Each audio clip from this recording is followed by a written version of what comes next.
어느 한 대학 교수의 강연 도중 갑자기 한 여자의 손가락을 잘라버립니다.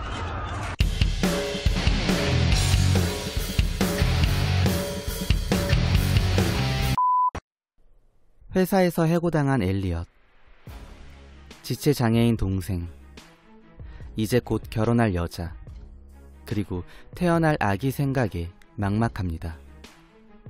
그날 밤 신호대기 중이던 그때 막 울려대는 휴대폰.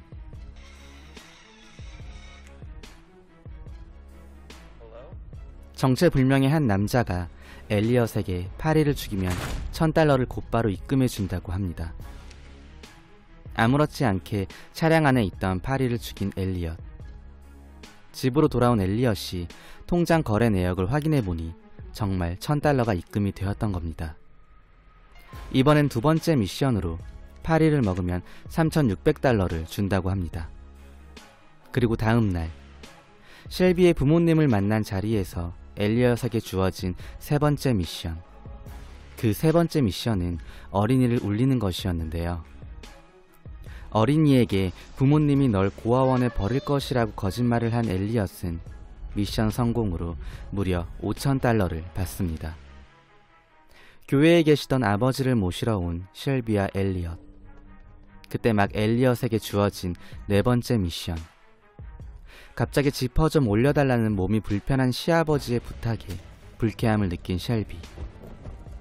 엘리엇의 네 번째 미션은 맹아들이 직접 만든 성탄 작품을 태워버리는 것이었습니다. 지나가던 노숙자와 옷을 바꿔 입고 누군가를 찾아가는 것이 다음 미션이었는데요. 쇼라는 남자를 찾아간 엘리엇의 두 눈에 들어온 것은 다름 아닌 그의 죽음이었습니다.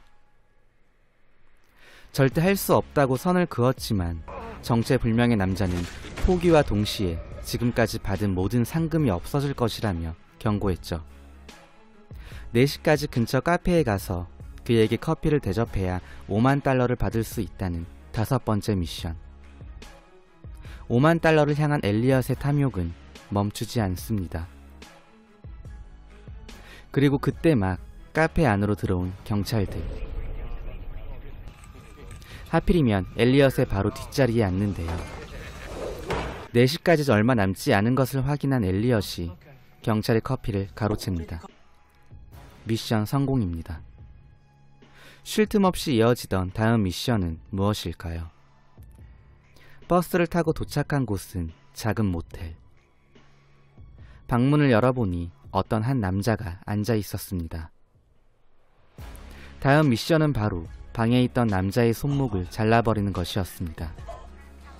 하지만 이번 미션은 엘리엇만이 참가하는 것이 아니라 손목을 내어준 남자 역시 미션을 수행 중이었던 것. 돈을 위해 자신의 손목을 기꺼이 내어준 것이었습니다. 자신의 결혼 전야 파티를 망치는 것 또한 다음 미션이었고, 경찰에게 붙잡히는 건 역시 미션이었습니다.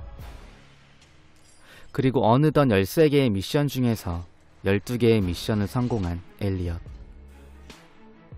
이제 딱 1개의 미션만 성공하면 무려 $620만 어마어마한 돈을 가질 수 있었습니다.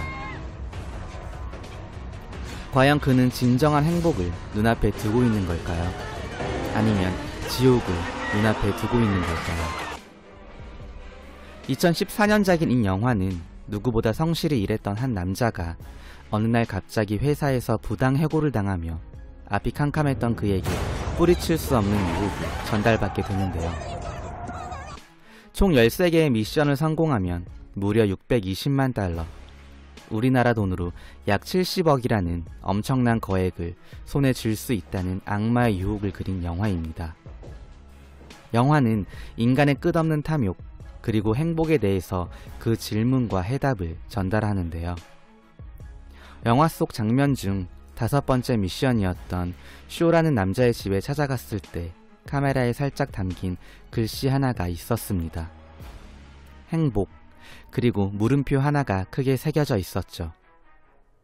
이렇듯 행복을 결정짓는 것이 과연 돈인지 아니면 그 반대인지 우리 모두에게 질문을 던지며 관객 각자에게 해답을 구하고 있습니다. 누군가는 돈을 쫓기 위해 발악을 하고 있을 겁니다. 반대로 누군가는 넘쳐나는 돈을 이용해 발악하고 있는 그 누군가를 찾아 대신 악마의 열매를 먹도록 지시하겠죠. 여러분들이 생각하는 행복의 가치는 과연 어떤 것인가요? 오늘 소개해드린 영화의 제목은 미션 13이었으며 저는 영화 블로거로도 활동 중인 루피 영화였습니다. 그럼 여러분 모두 감기 조심하시고 건강 잘 챙기시길 바라며 살펴가세요.